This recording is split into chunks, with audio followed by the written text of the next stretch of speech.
This is Market Pathways, your premium guide to global medical device regulation, reimbursement, and policy. Become a part of the global medtech community at mystrategist.com. David Fillmore, Executive Editor of Market Pathways, sits down for an interview with Scott Whitaker, President and CEO of AdvaMed. Scott didn't exactly have to respond to a global pandemic on his 5-year strategy plan when he took the helm of the powerful Device Industry Trade Association in 2016. The unexpected challenges have been steep, with the industry he represents at the center of the pandemic narrative. But Whitaker has been heartened by industry's ability to rally to the challenge, and he believes that his work, the work of government advocacy, has been strengthened by the experience. Hello, and welcome to the Market Pathways podcast. I'm David Fillmore, editor of Market Pathways, a publication providing insights on regulatory reimbursement and other policy issues impacting the global medtech community. And today we're joined by Scott Whitaker, President and CEO of AdvaMed, a guy and an organization that I think need little introduction in the device industry. Scott's been kind of on the front lines, I'd say, of medtech policy making and advocacy over the past 5, I think it's fair to say, historically eventful years in medtech. And, I'll also mention in this podcast milieu, since, among many Scott's many duties and his job at the top of the organization, he's the host of the MedTech POV podcast. So check that out. Scott, it's welcome and nice to have you. Hey, David, it's great to be on here. Thank you for inviting me. Yeah, absolutely. So, and like I mentioned, it's been 5 eventful years. I think you joined AdvaMed the spring of 2016 or thereabouts. Right. And I'm sure that one of the first questions on your job interview was, in the event of a global pandemic, how are you going to handle yourself, right? That was in the plan. Yeah, exactly. That was the first question by all of them, of course. And well, I'll tell you, David, the last 18 months feels like 5 years in and of itself in some ways. It's been quite an experience. But I will say, as difficult as this whole season of COVID has been for all of us, it's also been rewarding in the sense that we've seen this industry rally in a way in a public health pandemic that I'm not sure any of us fully appreciated before it happened. But the response has been just amazing and fantastic, and makes me incredibly proud to be here and to be part of this industry. So. Yeah, it's obviously been an unbelievably heady time in many ways. And obviously there's been, many conversations have been had about the pandemic and its impacts, and many more will be had, I'm sure. Right. I'm kind of interested to get your perspective on maybe the impact specifically on your job and your team's jobs as, your advocates and messengers for the device and diagnostics industry. Right. Obviously, the emphasis on industry, the focus, attention on industry in terms of both praise, scrutiny, everything in between has been at a very heightened point, I think it's fair to say, over this past year and a half. So I have to imagine that, other than, beyond just having more Zoom meetings, your job, things about your job and engaging with policymakers in DC and state and international capitals, things have changed about that. Just getting a sense of how the dynamics are different in that regard. Yeah, I think, David, it changed really fast in February of last year when the pandemic hit us. And I think the thing that sticks out to me, that I think all of us have learned through this process, is the importance of public-private partnership and engagement in problem solving. And I think that lesson was very evident early on in the pandemic, because we were moving at light speed. No one knew exactly what we were facing, but they knew they needed medtech to respond and help solve some of the problems, right?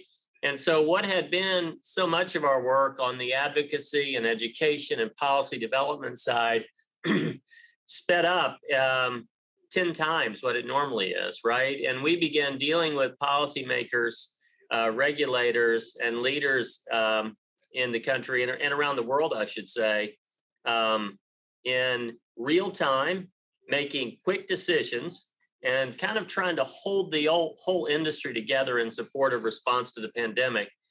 And that was something that none of us were fully aware of, that it was going to happen. And it has transformed in many ways the way we do advocacy, the way we think about advocacy, and how we engage with regulators and policymakers in this town and around the world, I should say. It's not just in DC, right? I think that's the other thing we learned. The pandemic was a global pandemic. The response became a global response. And we were engaging with governments and regulators and industries all over the world to make sure we were helping respond. And we did really well. I'm really proud of my team. I'm really proud of the companies that we represent and what they did. It's just remarkable, remarkable story looking back on it. So would you say, it sounds like you say there may be somewhat of a lasting impact in terms of how you do advocacy. Get maybe a little bit more details of that. Like what'll be, beyond the specific response to COVID, but there's all sorts of issues you're advocating for beyond, out that deal with just the med tech policy. How will that change going forward? Yeah, at its core, I would say this. I think everyone now understands that government alone doesn't solve problems and the private sector alone doesn't solve problems.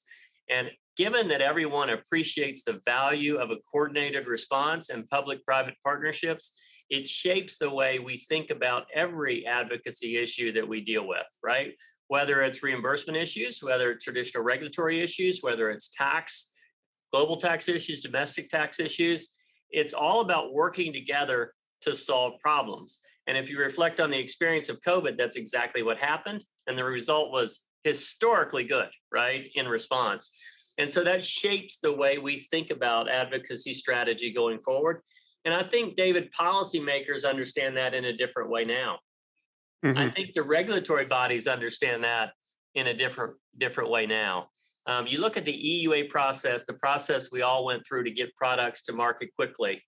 There are lessons learned in that EUA process and the speed at which we were able to move that probably translate into future years on how we deal not just with pandemics, but the regulatory process more broadly, right? Right. And I come back to the same point. Because we were forced to collaborate with such speed and collective work, right? And collective passion, the results were very good. And that it's just going to shape how we think about public policy, I think, from this point on. Right. So it sounds like the buy-in in the idea of having real partnerships is stronger. Yeah, that's exactly right. We're not working against each other. We're working with each other, right? And we both have an important role to play in solving problems. Right. So, and even as obviously the pandemic has been such an impact and caused so many different ways of thinking. I mean, the other big change, obviously, in the DC space particularly, is we obviously have a new administration, right. Congress, and just new mix in DC. It's a bit, I think, a lot of noteworthy changes in that regard. I just wanted to get a general sense, first of all, on that part of it. How does that, with all these changes of approach and all of the COVID response, but then having the new administration come in, sort of how are you thinking through that, and how has that been going for the last 11 months or so? Well, I think on COVID, it's gone well. On other issues, they're not front of mind yet, right, for many in the administration, because they've been so focused on COVID response, rightly so. I think time will tell on some of the other issues, how things go. I'll say, David, I've been in this town for arguably way too long, right? I've been here 30 years now, and we go through different administration changes. Those who don't live here and work here, it seems to them that it's a much bigger issue than it is probably to us that work and live in this town. Yes, the Biden administration brings a different philosophy and style and approach to issues than the Trump administration does. Yeah. But it doesn't really dramatically change the work that we do, right?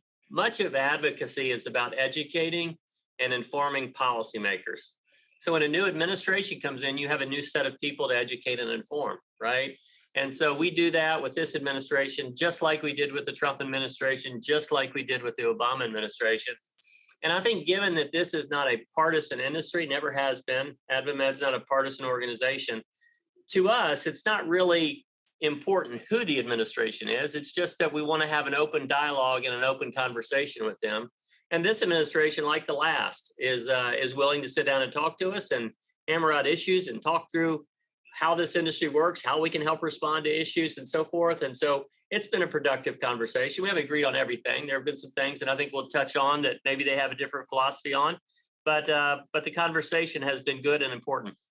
Yeah, right. I mean, and that makes sense. And I know you take a sort of a bipartisan approach regardless. Yeah. But yeah, there is certainly, as you maybe allude to, I mean, there has been one, obviously some reversals in policy stuff. One particular stark, I think you could say change very much based on the change of administration, where you have Right. in the case of the reimbursement space with the MSET, the Medicare Coverage of Innovative Technology rule. That's just almost an illustration of Yeah. the ability to switch here, because you have a rule with automatic coverage for breakthrough devices finalized on the closing days of the prior administration, and now Right. 11 months later it's fully repealed as of just this last week. So first of all, I mean, we can get into the specifics of MSIT and what comes next, but I'm curious, does that in itself say something about the difference of philosophy in this administration versus the further in a broader sense that has carried through to other types of policies beyond just MSIT? In other words, when I look at those two things, I see obviously the final rule of MSET. I would say those initials a little funny. Is very much about, okay, get the technology out there, and the data evidence will come. Versus Right. a repeal, a lot more caution about Right. having evidence. So, what could you say about sort of broader takeaways of that, what this experience has been like in that regard? So I would answer it this way. That this may come across as a overly optimistic or maybe to some a naive explanation, but it took us 3.5 years to get the previous administration to move the rule, right? And so now, to their credit, they embraced the innovation ecosystem the way that we felt like it was important, and they did end up doing move the rule in the right direction. It's frustrating that this administration wants to reset that and start the conversation over again. But we're going to do what we did with the last administration and try to convince them that coverage of breakthrough technologies for life-saving devices is really important, not only to the Medicare patient, which is at the center of this, right, but to the ecosystem more broadly. And I think the reason the Trump administration came around to support that was I think they began to understand how Medicare reimbursement is connected to the innovation ecosystem and found the value in that. We're talking about a very small subset, by the way, of products, right? Very small subset. But it sends a very strong signal to the innovators that there's going to be predictability and consistency in reimbursement schemes, right? And that's valued in public policy making. I think the new administration came in and maybe had a slightly different perspective on that. To give them the benefit of the doubt, they may not have fully understood the impact that has on the innovation ecosystem more broadly. And there may have been, to some degree, David, a feeling, well, if that administration did it, it couldn't be good, right? Yeah. And so we need to start over again. And so I'm hopeful that what they're really doing is just starting over again, but they'll land essentially in the same place, right? Which is breakthrough technologies need to be prioritized in the reimbursement scheme, and we need to give predictability and certainty to medical technology products in the system. I think it's particularly unique to us. If you think about pharma and biotech, and I've been over in that space before, there's not a lot of question about whether those are going to be covered and how quickly they're going to be covered. Right. Yeah. But there is a lot of question on our side, and that's what we're trying to sync up, right? And I think this administration is going to come around to it. The last thing I will say, and we're having a really good discussion with them about evidence development. We've always supported evidence development. The question is, when does it occur? Before coverage or after coverage? And what are the details inside the evidence development scheme that they designed? It just has to be clear and certain, right? And that's what we're asking for. The previous administration kind of trusted us to do that along with CMS as the process evolved. I think this administration is saying, wait, let's get it right before you even get coverage. Right. And that's the issue that we're trying to sort out. And I'm hopeful we can convince them to move back in this direction. So, right. Because I mean, based on, it does seem like there's openness to do something, Yeah. I know there's promise to do some meetings and then some rulemaking. Right. Although it does seem they want to hew a little bit closer to what current existing policies, the national coverage determination process, coverage with evidence development, these terms that have been around for quite a while. Yeah. But it sounds like, I mean, you feel like there's a way to push them a little closer to what as I said, you're restarting and hoping to get back to where you were, or at least as close as possible to that. I mean, you're optimistic. It sounds like you're optimistic. That's right. I mean, I'm kind of optimistic by nature, so that's kind of the way I'm thinking about it, David. And I'm hopeful by nature too, right? I just feel like once we have those conversations, they'll come around. It won't be exactly the same, right? I'm not naive to that point. It won't be exactly the same, but I think we'll end in an area that's more predictable than sort of current law is, right? And that's a good outcome for everyone. So, right. Yeah. Right. And then, but I mean, obviously there probably is, I know, and there has been for quite some time, I think, two tracks here in terms of also talking to Congress about this issue. I mean, Yeah. we're talking on, we're talking on November 17th. So yesterday there's, legislation introduced the Cures 2.0 package that, among many other things, would, basically move forward with the original plan, maybe even a more, to me, it looks like even a more enhanced version of the original plan with getting at some other technologies in there, and other clarity. But yeah, so what I mean, what's the likelihood that that's going to be the route you take, or what do you want to say about, sort of the Cures 2.0 opportunity when it comes to medtech?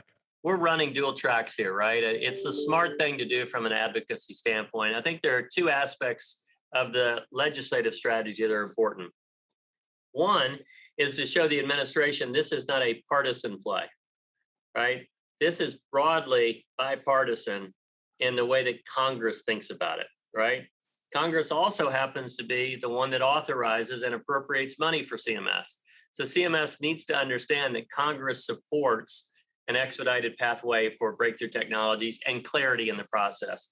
So the messaging of that is really important, that Congress is behind it. The direction may be important if CMS just doesn't feel like they can get there. And that's why you run that play.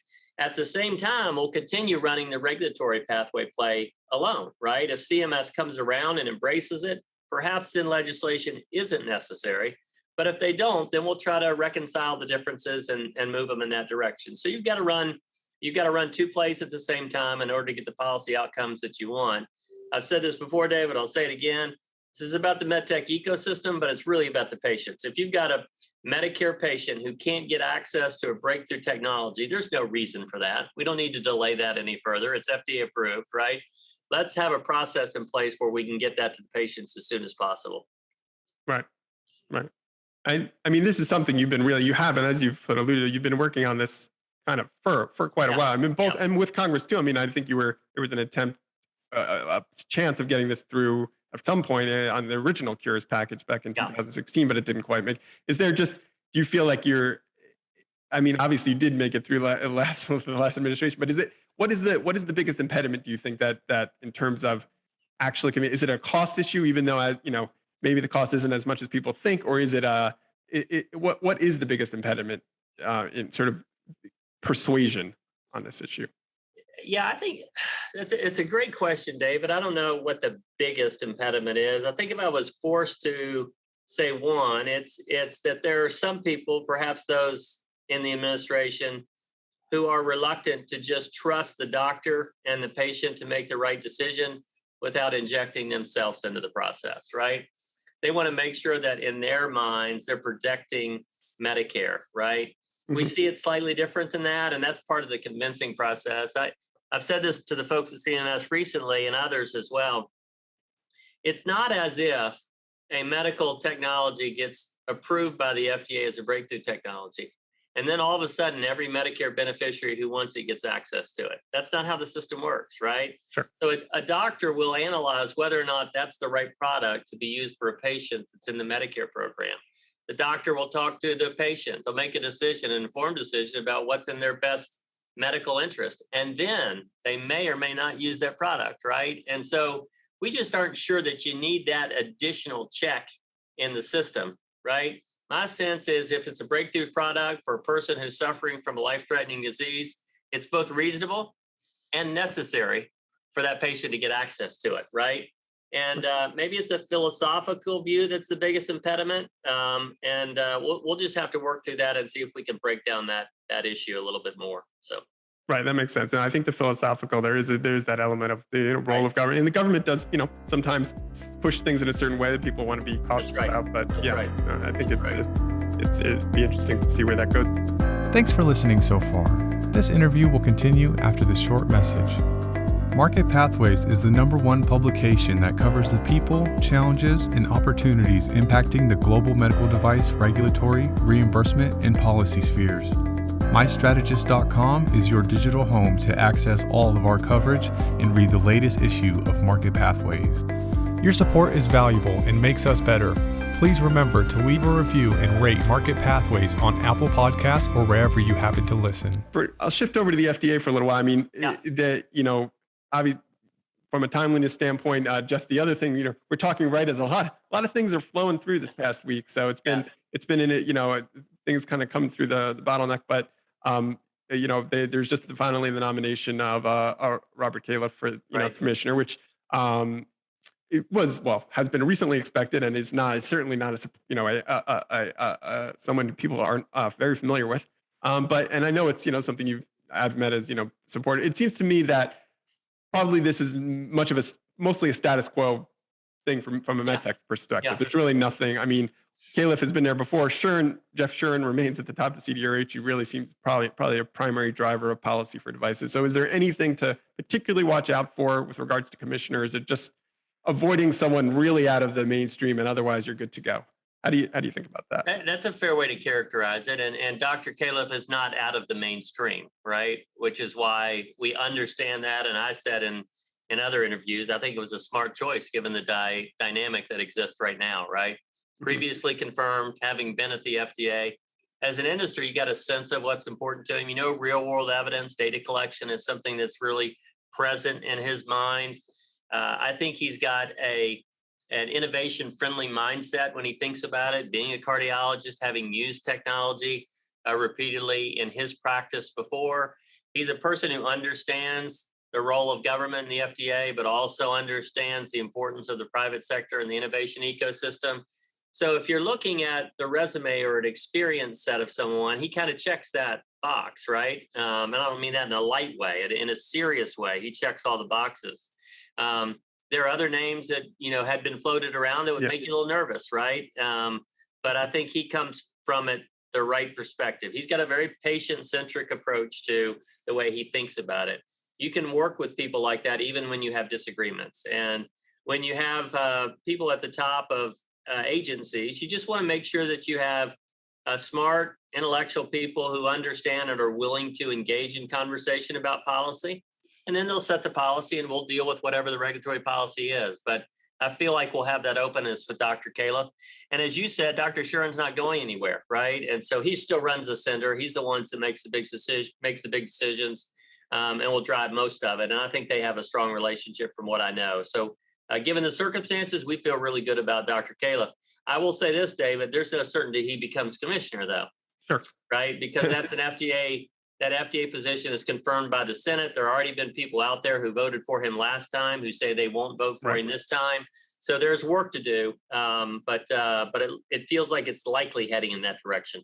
Right. And in the meantime, I mean, it's been pretty much with Janet Woodcock in the role. I mean, it doesn't seem like there's going to be much practical change or impact either way in some sense. Yeah. Is there any, though, particular issue, or not even issue, not policy necessarily, but just direction or something that would be improved by having an actual, from your standpoint, having a confirmed commissioner in place, if it be Califf or some of his ilk at this point? Yeah, a confirmed commissioner gives you certainty. And if you're in private industry, you want certainty, right? Almost whatever that pathway is, you just need to know what that is, right? And as I've said before, Dr. Califf feels very strongly about the value of real world evidence, data collection, evidence development in the FDA-approved FDA process. And so we know where he comes from generally there. And so we're happy to work with him because we share that, right? We share that goal. When you have an unconfirmed or an acting there's always a bit of uncertainty about what's coming next, what the leadership looks like, what the vision is, sort of what the general policy perspective is. And when you get it confirmed, it clears that up for you, right? And that's sort of what we need more than anything else in that role right now. Right. Okay. Well, speaking of certainty, one thing I think people are waiting for some certainty on is user fee agreement between FDA and the industry, which, seems to be, has been dragged on a little bit longer than maybe some had hoped at this point. Listening to some Capitol Hill staffers the other week, feeling maybe almost a little pretty anxious of really wanting to get something, making sure they're going to get something by the time, in January. Yeah. Because so first of all, just is that, I know we're not going to get into the details of the negotiations, but are you kind of confident we're going to have an agreement in a timely fashion on MDUFA 5 between FDA and industry? Yeah. Yeah, I think so, David. We'll have it worked out. I mean, this is a different MDUFA negotiation. You have to think about what FDA's gone through in the last 18 months. Sure. It kind of messed up our cycle of conversation because of other very important priorities. And so we got a little delayed to start with. Sometimes conversations get stretched out. We're trying to think about EUAs and all the challenges that they're having right now, and what that means to the approval process going forward. So I know everyone wants certainty and wants it closed out as soon as possible, and I do too. But I think the most important thing is that we have a good agreement in place, right? Which continues to support the medtech innovation ecosystem, supports FDA as well, and allows some certainty around timelines in the approval process. And we're making good progress there. And I'm pretty confident we'll get it done on time, and we'll be operating really effectively for the next 5 years. One theme that I feel like is coming out of it, just from even the public comments and presentations in advance of negotiations and some reporting, that I feel like is a dynamic in this negotiation, is on the one hand, industry's kind of mantra is, and I've said this is back to basics, Right. which is kind of really means, it seems to me, kind of we had a good thing going before the pandemic. Right. Let's not mess that up. Let's continue to focus on just the basics and hiring reviewers and making sure we're sticking with that performance. Meanwhile, sort of the vibe I've gotten from FDA, from Shuren, is a little bit more like, we've just went through hell. We've just went through all Right. this experience, and we need to take some of these lessons learned and make some changes, and that might mean some big investments and new thinking about engagement between with how we've worked and collaborated with industry. You talked about partnerships before, and they really seem to want to take that to heart, and that seems to be driving some of their approach in Right. these negotiations. I mean, how would you say that's a fair representation of the two sort of ways FDA and industry are looking at this, and how does that? I mean, why is there such a difference there in terms of those? Yeah, I can only speak for myself. I don't think there's a large difference there. Maybe it's an area of focus, right? I mean, for us, getting back to basics is important because we got to get the process back on track, right? I understand and totally agree, and am completely sympathetic with the challenges that they've gone through in the past 18 months. And by the way, they've done a great job, right? So they have been stressed and stretched beyond what anyone anticipated. So we recognize that. But it's important that you get back to what you were doing before the pandemic, now that it's almost over, right? So that's important for all of us. Honestly, I think Dr. Shuren understands and agrees with that too. Now, I would also say we're fully supportive of investing more in FDA and helping them improve the process and take the lessons learned during the pandemic and turn those into sort of permanent solutions for some of the challenges. But David, if you're going to invest more, you want a little bit of understanding of what that investment is going to be for, right? Right. And that's the conversations that we're having and ongoing, right? If we need more staff, and I'm sure we do need more staff at FDA, what are they going to be focused on, right? How are they going to improve the process? What are the outcomes going to look like? What are the timelines going to look like? And having some accountability and understanding in the system with the increased investment, which again, we're for, right, is really important. And it takes you a while to figure that all out, right? It's a significant investment for us under the baseline number. It'll be even more if we raise it, right? And so we just want to work it out and make sure that we all have a shared understanding of what those outcomes will be.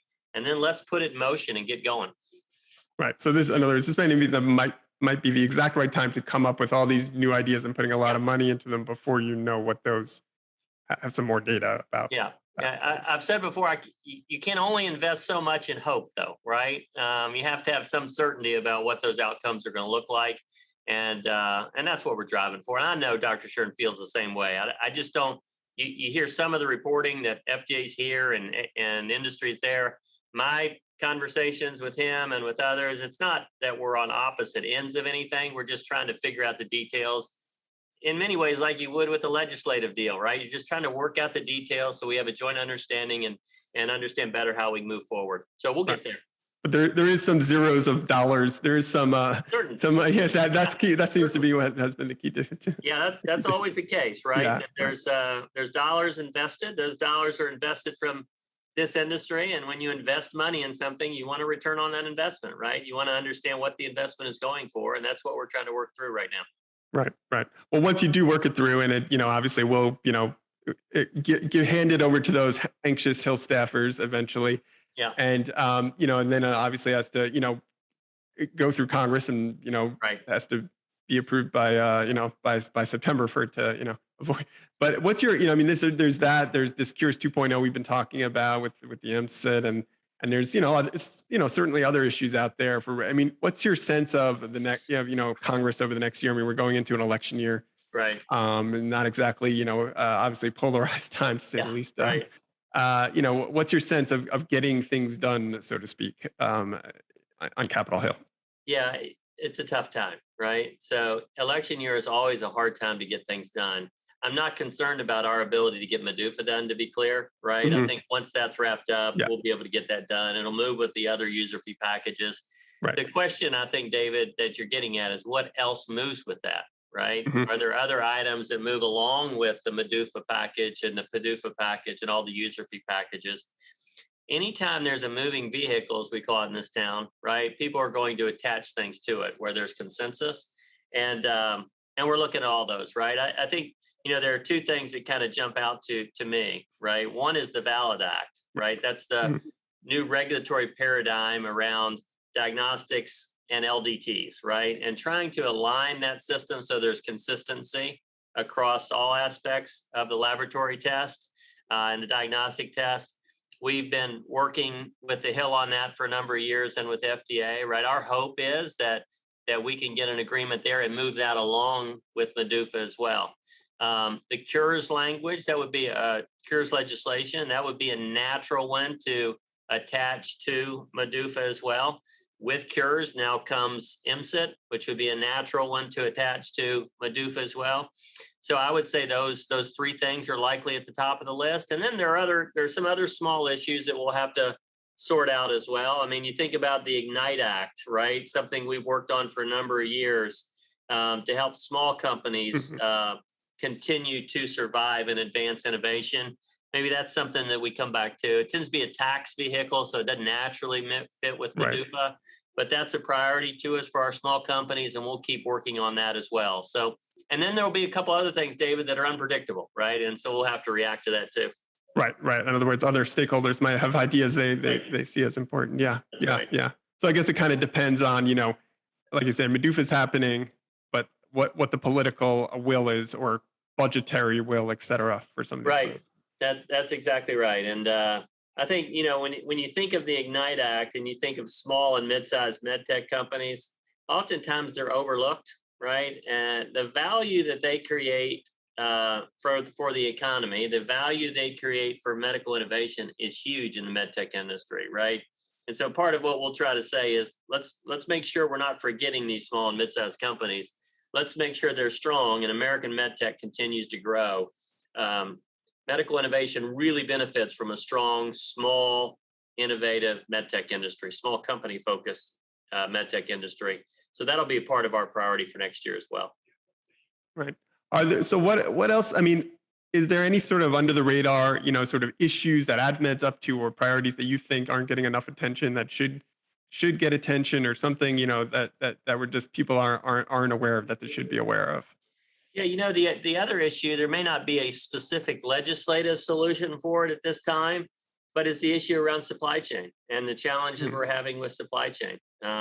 You've seen some of the conversations we've had in public with the administration, with Secretary Raimondo, about the current supply chain challenges and the importance of prioritizing medical products when we see these delays and so forth. That's something we're going to continue to focus on. If that can be managed with the administration without any input from Congress, then we'll do it that way. If it requires Congress, I don't know what the congressional solution is there, but we'll engage Congress on that too. I've said this before, David, when you think about the supply chain and the breadth and depth of the supply chain challenges that we see, you also have to understand not every issue should be treated exactly the same, right? Toys are really important, but not as important as getting the semiconductor chips you needed to have a diabetes pump, right, work well for a kid who's suffering from it. So prioritizing those things in the medical supply chain are much more important to the health of the nation, in our opinion. And we're trying to stay laser focused on that so it doesn't get caught up in the broader challenges. So, and a lot of that is carryover from COVID, right? And we'll need to continue to work on that. Yeah, I feel like a long-term goal, a mission of AdvaMed in general for a while has been obviously just defining and making clear the role of medical technology in. Yes. Right, and that's like one issue where it's like very specific of like, we use these and we have this particular role in society that maybe people should be aware of. Yeah, that's exactly right. And it's not to take away from any other industry or the work that they're doing or the value they have to the economy, but the urgency around medical technology products is really acute at times, and it has to stay front and center on the minds of policymakers. Right. What's just overall, what's your sense of, medtech ecosystem? You've been certainly very involved in it, at least for the past, 5 years, Right. and like you said, you're more on the bio side before that. Then compared to now, in terms of just, the ability and the overall sort of sense of getting, innovative new technologies to market, does it feel like it's been going in the right direction? Does it feel, obviously there's many factors that have happened Right. in that time, but what's your overall sense? I feel like it's going in the right direction. I thought before COVID hit, it was really in the right direction, right? At the small, mid-size, and large company, everyone was doing quite well. And I worried when COVID hit that it might really have a negative impact on the ecosystem. I'll be honest, coming out of it, I feel better than I thought I would feel. You remember early on, David, when elective procedures were basically shelved for weeks and months at a time, I was concerned about how that was going to impact innovation downstream, right? But to the credit of the companies, to the credit of policymakers, and to credit of the investors as well, it feels like we have weathered that and come through it okay, right? And so small companies are still alive and doing quite well. Large companies are now doing much better than we thought maybe we would do. And that collaboration is ongoing and continuing, right? The innovation ecosystem is really with the small and mid-sized companies in this country. And the collaboration between the largest is really alive and well, and I feel good about it. Okay. Well, finally, I mentioned at the beginning you are one of your duties is you're the host of the MedTech POV podcast, which you guys started a little while ago. I was curious, what caused you to want to start podcasting among all the things you may otherwise have to do in your day? Well, I was feeling left out, David. Everyone else was doing it, right? And so a little FOMO. Yeah. It's a popular thing to do. But on a serious note, it is a great opportunity for me to tell the story of MedTech and the companies that we represent, the work they do, the amazing leaders in some of these companies. Hopefully, you've had a chance to listen to some of them. Just remarkable people who run MedTech companies, and they're not just business leaders, right? They're passionate people who care about the patients that they serve. That's why they're in the MedTech industry. I was talking to one of our CEOs recently who said she was in the technology, the IT space early in her career, and she said, "I loved it. It was really interesting, and I enjoyed it. But I saw how technology could change people's lives, and then I wanted to jump over to MedTech." Right. And she's been here for a long time and made an amazing difference in people's lives. So it really allows us to tell the story kind of unfiltered. Right. This is who we are. This is what we do. I hope folks have enjoyed it. And I'll tell you, I've learned a lot and I've enjoyed it as I've talked to all these CEOs as well. And we've also brought in public policymakers, and we'll do more of that. We've had Dr. Shuren, we had Steve Hahn, the last FDA commissioner. We had Jim Mattis, the defense secretary, fascinating conversation with him. So, it's been a lot of fun. I've learned a lot, and I hope those who have listened have learned about the value of MedTech to the medical ecosystem for sure. Well, great. I think that's a great place to leave it, and I appreciate the time and your the discussion we've had. There's a lot to be watching over the next months and year, I'd say, on many fronts. So I'm sure you'll be. Hopefully, we can keep talking about that. Yeah, that'd be great, David. Thank you for having me on. Give me a chance to talk to you, and thanks for all the work that you do as well. Great publication and great work that you all do. Thanks, Scott. Appreciate it. Take care. We hope you enjoyed that episode. Your support is valuable and makes us better. Please remember to leave a review and rate Market Pathways on Apple Podcasts or wherever you happen to listen.